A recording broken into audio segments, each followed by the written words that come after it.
Ariel, PMQ for two. Yes. Tell me about your blog in your words. So PMQ for Two is a very colorful and eclectic blog for people who like home decor and DIY. It is my day job, my passion, my internet baby, everything wrapped into one. And I am slowly sprinkling in cocktails and lifestyle stuff on there too. I love it. I noticed that this summer. So what kind of time, you said you're slowly sprinkling and you got a lot on your plate there. What kind of time do you put into it per week or per month? Like how many hours? Like 60 plus hours a week. 60 plus hours a week. Yeah. It takes a lot of time to come up with content, from pitching brands well in advance to negotiating contracts to concept execution, shooting, styling, editing photos, writing, SEO, publishing, promoting. And so, is that all at the office, or do you work from home as well as at the office? I work from both, actually. I do a lot of my time in the studio. I just find it easier to separate house and home that way. I found that when I was working exclusively from home, things got a little more muddy in terms of timelines. So I'd be working way too late into the night, and I'd get tied into housework and pets and stuff in between. So I really enjoy having the separation of going to the studio, because I can go there, get things done, be in like full on work mode. And I can even disappear into productivity holes where 5 hours have gone by and you're like, oh my God, I got to go home now. Yes, I've been there, done that. And at home, when you're interrupted, you get angry. You're like, I'm in my productivity moment. Get out, leave me alone. Pretty much. In your studio, you get to hide. So, well, not hide, but I get to immerse myself in it, right? Like everything I need is there. I don't have to go looking for something. Like there's no delivery people coming. The dog's not scratching at the door. I get to be more productive when I'm there. And I find that when I'm home, I'm not I'm tempted to watch TV. I'm tempted to, go for a walk, go for a coffee, whatever. Yeah. Yeah. And so what kind of marketing do you do with your blog right now? All kinds. So there's what I would call direct and social, I guess. So direct would be like I send out my newsletter with every single time I publish a post, but socials are the biggest kind of push for my marketing. So I maintain a very active Instagram, Facebook, and Pinterest presence for my content. So every time I put out a post, it goes to all three of those channels in multiple forms.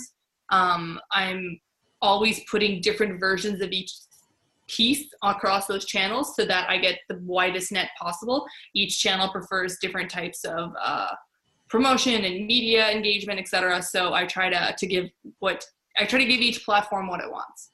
And then of course there's all the indirect stuff where it's like I'm networking with other bloggers, and then they discover my feed, and then they want to feature me, etc. Blah blah blah. So that kind of stuff.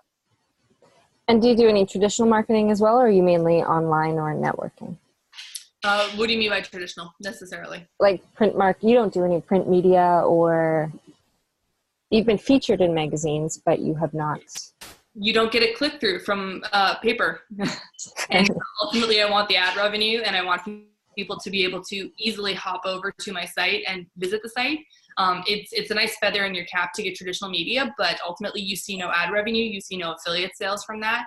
People are lazy ultimately. So it's an extra step, and not everybody will make that step to go visit you online.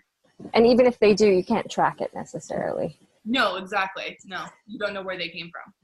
So, and with your marketing, do you do paid or just organic? Both. Instagram and Facebook both want money. It's it's the nature of the beast. So I run promoted posts on Facebook fairly regularly. On Instagram, I seem to have very good organic traction without them. And I find that when I boost content on Instagram, it actually does horribly. So it could just be that I haven't nailed down what my audience for promoted posts on Instagram is, but I don't want to waste money figuring it out, because ultimately the ad buy is way more expensive on Instagram than it is on Facebook for my target audience. I am dabbling slowly in promoted pins because I'm finding that they have a really good ROI, especially for conversions. And now that I'm selling a product, and I will eventually sell another product, I really want that qualified viewer.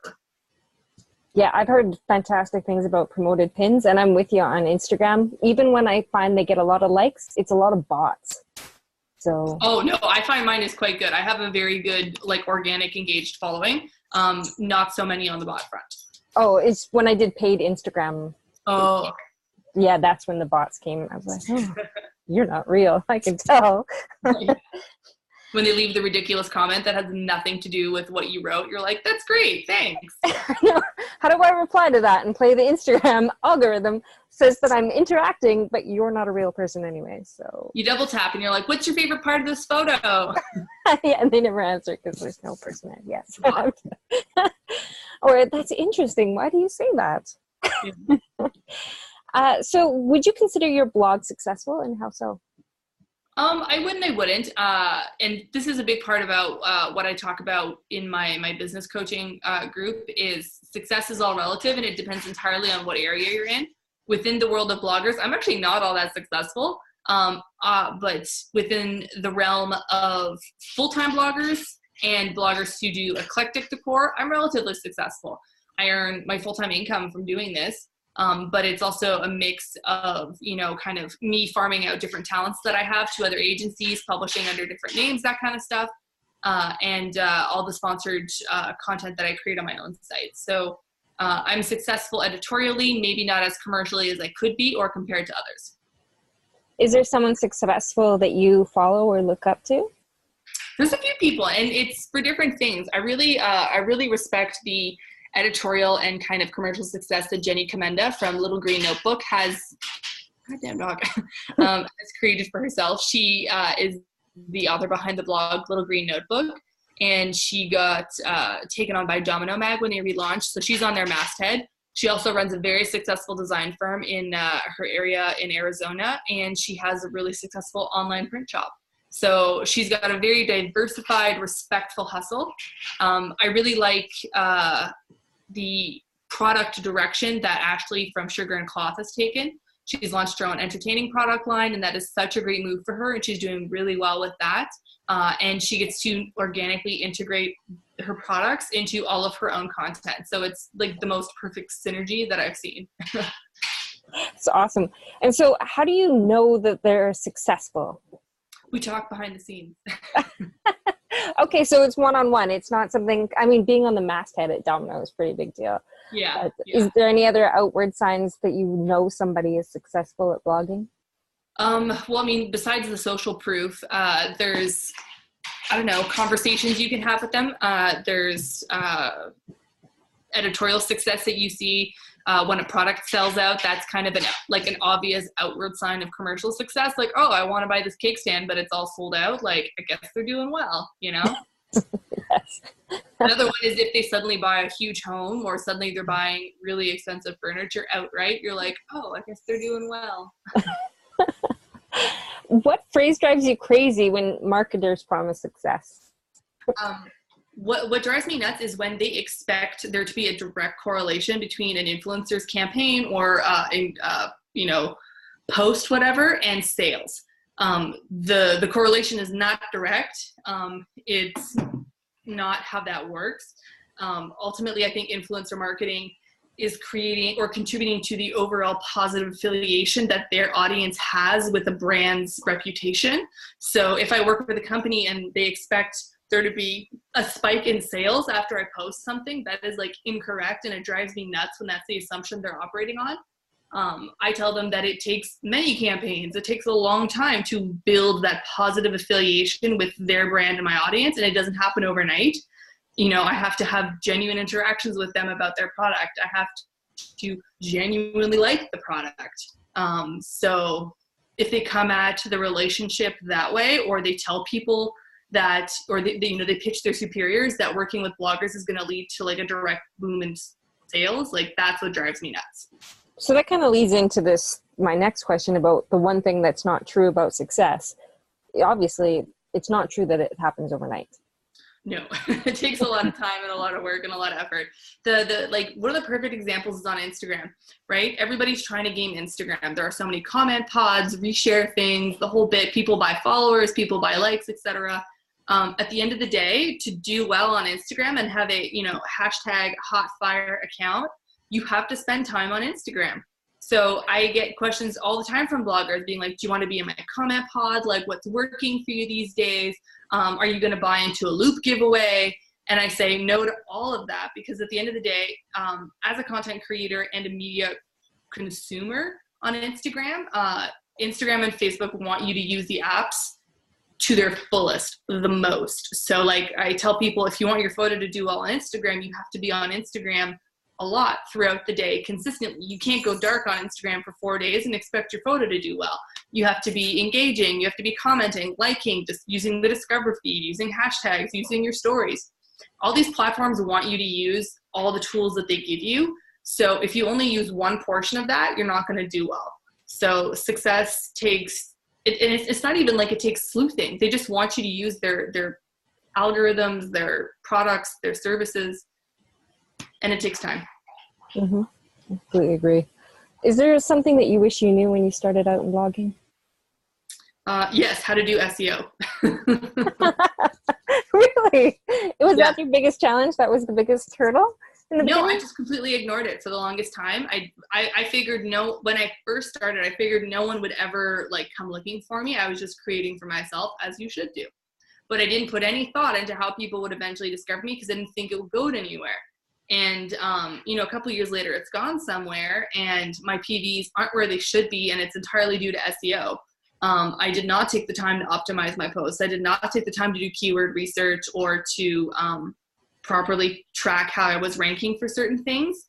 And it's bit me in the butt. So now I'm playing catch up on that. And I had a very painful SEO audit of my site that revealed a lot of issues. But I mean, I'm so glad I did it, because now I know they're there. I can address them. Like the biggest one that we found was that there was a duplicate of my site running from when I had gotten my SSL certificate like 9 months ago. And my server host just didn't tell me that I had to set up a redirect. So I had 2 versions of my site running. One was HTTP, one was HTTPS, and they were pulling views from each other for like almost a year. Oh. So I lost ad revenue, I lost conversions, I lost a whole bunch of stuff just because I didn't know there was a duplicate, right? So frustrating. Yeah. Holy.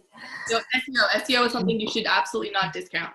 But also one thing that I wish I'd like taken the time to do better or more of was to develop my newsletter or like my subscriber list, because that is the only true form of communication that I like physically own with my audience. I don't own Instagram or Facebook or Pinterest. Like I don't own any of those accounts. I operate because I respect the terms and conditions on those platforms. But like if, one day my Instagram's not so hot anymore, how am I going to tell my audience that I have a new post, right? It's going to be through my subscription service. And my audience doesn't really care for anything more than like an RSS feed from me, and that's fine. But I wish that from the start I had spent more time developing that as well. I follow you on Blog Lovin', actually. There you go. See? Do you find that one works well? Do you have a lot of subscribers there? I have no sweet clue. I just know I have it. It's not something that I personally use. And this is a mistake that I make far too often, is I assume that my readers and my viewers interact with content the way I do. Maybe I'm just a bit more media literate, but like I don't go to Blog Lovin', but I know people do. So it's like with newsletters. I don't care to subscribe to other people's newsletters, so I don't think anybody wants to subscribe to mine. And that's a mistake, because I know some people want a newsletter, but it's just a mistake and a laziness thing. And also, I can only be in so many places and do them well, and I've chosen the big ones. Yeah, I think that's the way to go too. I don't go to Blog Lovin'. My own blog is on it. Don't go look at my blog. I haven't posted for months. But my own blog is on it. So then I subscribe to a bunch of others, including yours. And so I get the daily digest of your blogs. Well, thank you. I mean, I know I've subscribed to other ones that like when I set it up, I did it so I could.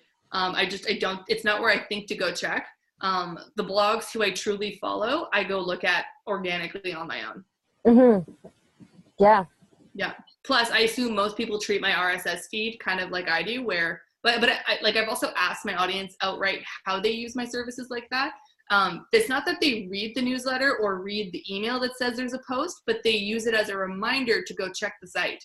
So they'll see there's an email about a new post. They're not going to click through from there, but they'll be like, oh yeah, there's a new post. They'll delete the email and then just go type my site in.